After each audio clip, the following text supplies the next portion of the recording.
Hello everybody, it's vanburman here. Welcome back to another video, and today we're going to be doing the thing you all love to see me do, and that is unboxing.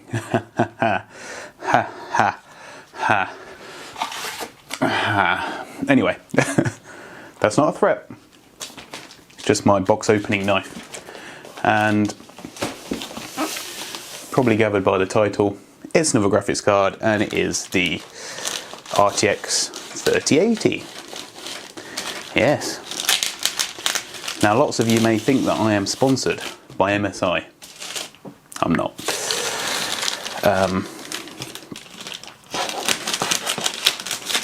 Although MSI, you want to sponsor me? Let me know. I'm all up for it.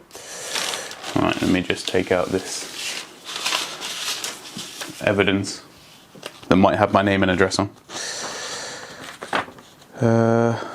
Yes, which it does. Very good. And then we'll get into the rest of this. So I gather the most pertinent question will be, well, what's going on with the 3090? Well, with the 3090, and this might be the same case with the 3080 as well, I've experienced a couple of issues with my monitor, I guess. I don't think it's a 3090 problem. It's just a fact. And yeah, it's also way too expensive for what it is in terms of the performance. So instead we've gone with a very nice Gaming X Trio from MSI. I've heard a lot of good stuff about it, heard a lot of not so good stuff about it. I don't think it's by any means the best 3080 you can get, but it will do, so that's good. You can see from the box that it has a nice little RGB strip on the, well, back supporting plate. For whatever reason, they decided to use 3 8-pin PCIe connections, and yeah, I don't actually really suppose there's that much difference between this one and the Ventus. I think the Ventus may only have 2 8-pins, so therefore that one's probably slightly better. Which seems like odd to me that there's, you know, I've got 2 pins on my 3090, but then 3 pins on the 3080. Bizarre. But the box is quite nice, so we'll give them that. MSI package again, I presume all the same stuff as before. Yeah, even the same. Yeah, all the same. All the same stuff.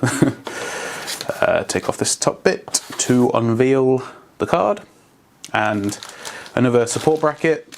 I don't know if it's the same as the last one, and I don't care, so yeah, that's fine. Don't imagine that will ever come out, but you never know. Then we've got, oh, actually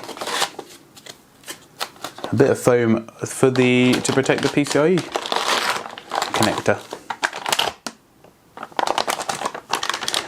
to the motherboard. Alright, well, let's get through this and have a look, shall we?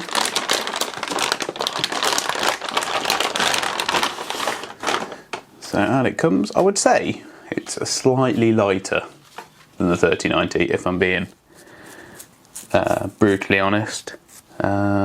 Feels roughly about the same size, maybe slightly thinner. There's your 3 PCIe connectors, your random ass RGB strip there.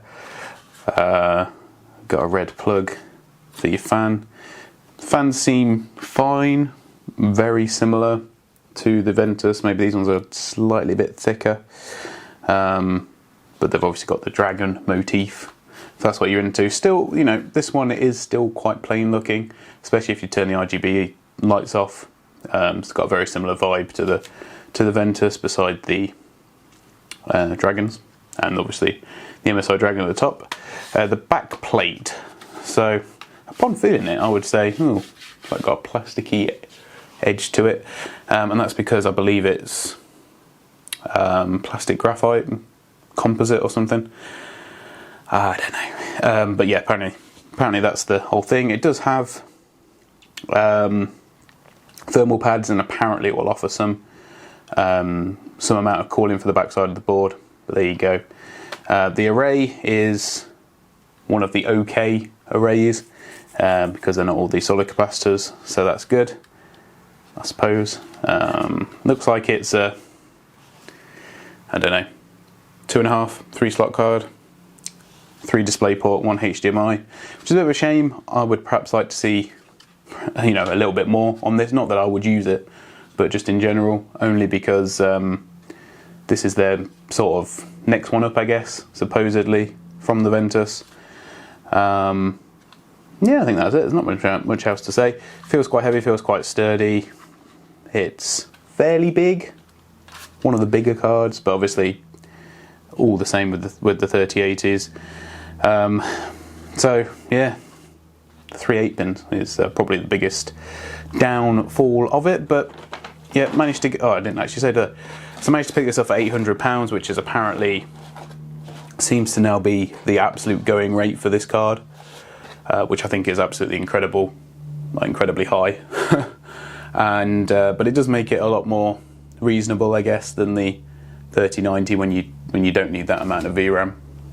So my plan is that while I still have the 3090 and the 30, well, I still have the 3090 and now have the 3080, I'll be looking to just see what sort of performance improvement I see between the two types of cards.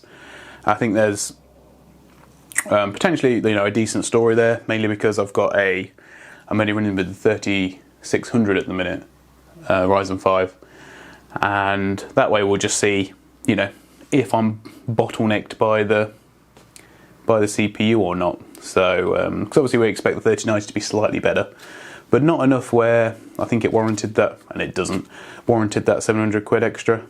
So, or over 700 quid, at least 750 quid extra. So, yeah, I'm fairly pleased. I think it'll look nice in the case.